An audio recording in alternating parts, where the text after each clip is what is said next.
Hello, and welcome to Running the Table. I'm your host, Keith, and I would like to start this episode by thanking all of you who have listened to the original 3 pilot episodes. The response received thus far has been tremendous, and despite the podcast originally being intended as a short, 3-stage series to get you set up and running on a tabletop role-playing game, the amount of questions I've received has been too numerous to cover in just 3 episodes. And so, I'd like to welcome you to this episode of Running the Table, an ongoing podcast about running and playing tabletop role-playing games. If you have a topic you would like to see discussed, or a question you would like answered, please message them to Running the Table on Facebook or Twitter, or email them to rttpodcast@gmail.com.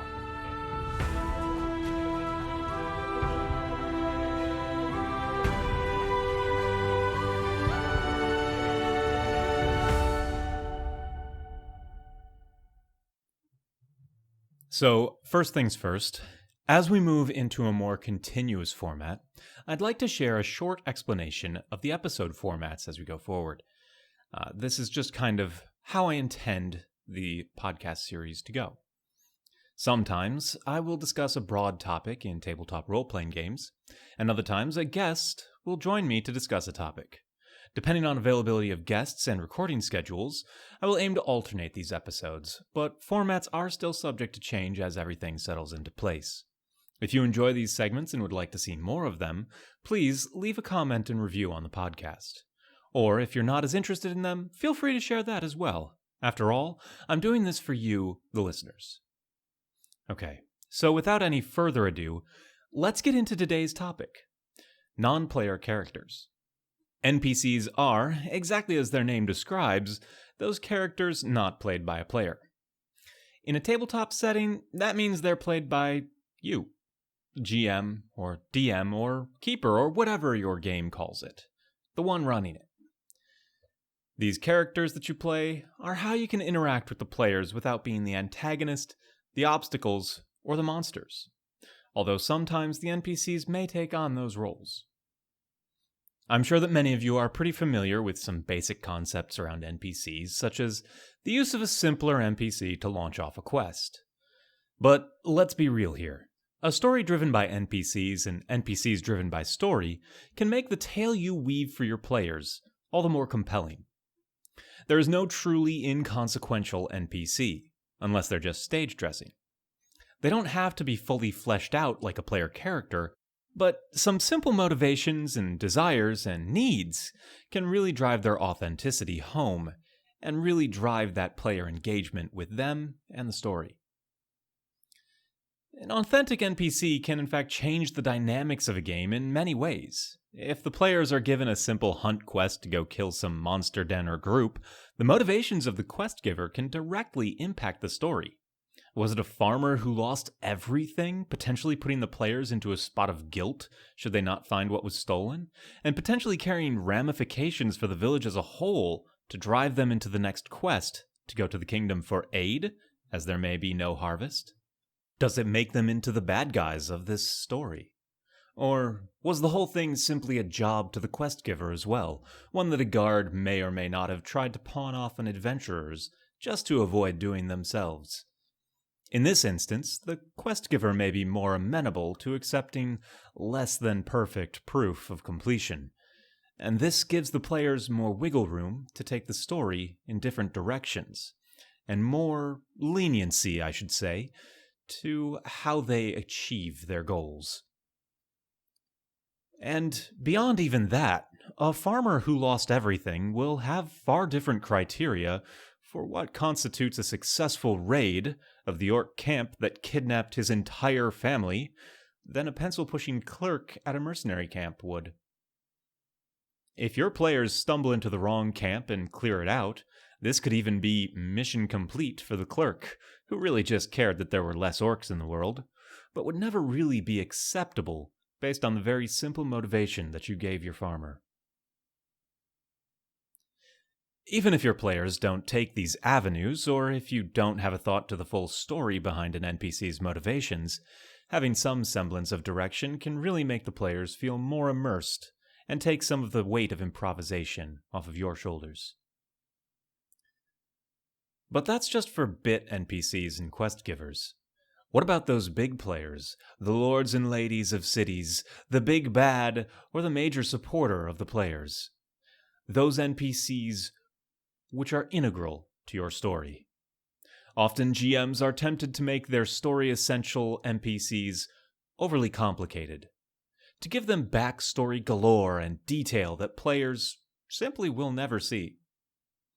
This isn't inherently bad, but oftentimes it's unnecessary, and I can really only recommend it if it helps you. You have to be aware that in these kinds of situations, your players probably aren't going to dive that deep. But if it helps you, by all means, make them as detailed as you like. And in truth, when it comes to NPCs, your players often will tell you or show you who is interesting to them, who they'd like to hear more about, and who will help you decide which parts of the story you need to flesh out more. On the reverse, this isn't carte blanche to make incredibly shallow characters. I would instead advocate for simple. Real people are incredibly complex creatures, driven by simple desires and needs. And that means that, once again, motivation is key to creating a complex and realistic interaction between your NPCs and the players.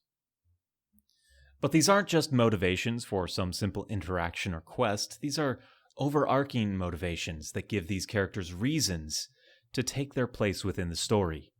These are desires that may coincide with adventurers or clash directly with them.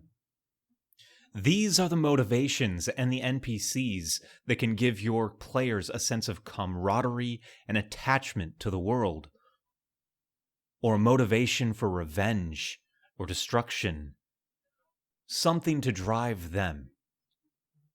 So, for the new GM, it can be very helpful to think in terms of the story you want to tell. In this story, there will undoubtedly be major movers and shakers, past and present people of prominence that will take up important roles as the players move throughout your world. How did these people get to where they are? What drove them to achieve or become what they have? And why did things go wrong when they failed?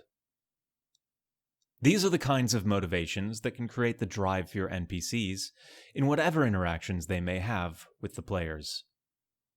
And beyond even this, it can be important to note that you can create these motivations without an actual NPC attached to them. You can create the story drive for any number of possible movers and shakers, of possible players, of possible interactions. But when you introduce a bit NPC and your players seem to really enjoy, for whatever reason, say it was a silly voice you did or just the description you gave or how you interacted with them, but your players latched on to this particular NPC, and they really want to keep them around. Well, if you've got in stock a handful of those story drivers without a real NPC or face to give to them yet, you can just assign that to that NPC they've attached to. Whether this means that they're going to become the biggest supporter of your players, or betray them at the last moment. That's all up to you and your story. And so, as an NPC joins the story, it is very likely that they will be relatively simple, with maybe a guess at some vague points in their past and their motivations for getting to where they are now.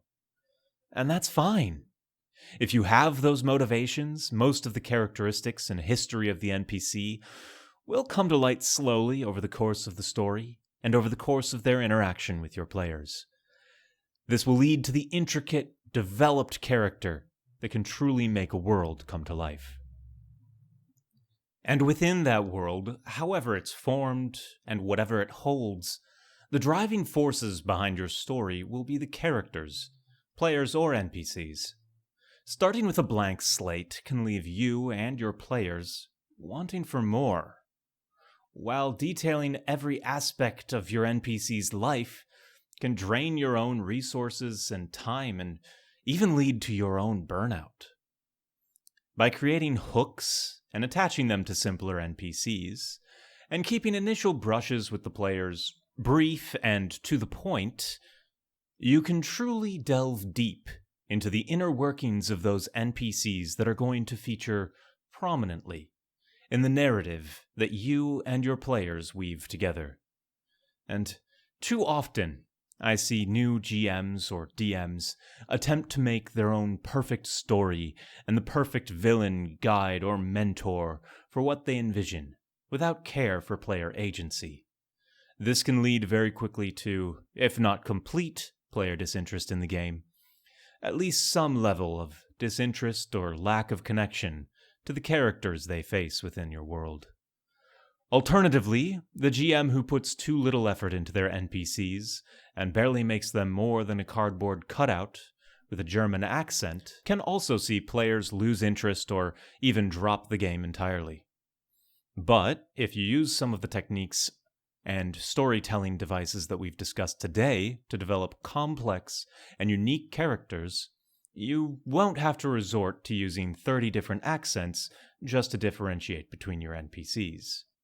Instead, you may end up with vibrant, interesting people in a vibrant, interesting world that you've created and you share with your players. Thank you for listening to this episode of Running the Table on non-player characters. Please join me next episode where I will be joined by Kyle Decker from Quest Friends. Now that's Quest Friends with an exclamation point. And we will be discussing more about NPCs and answering a few of the questions that you have sent in.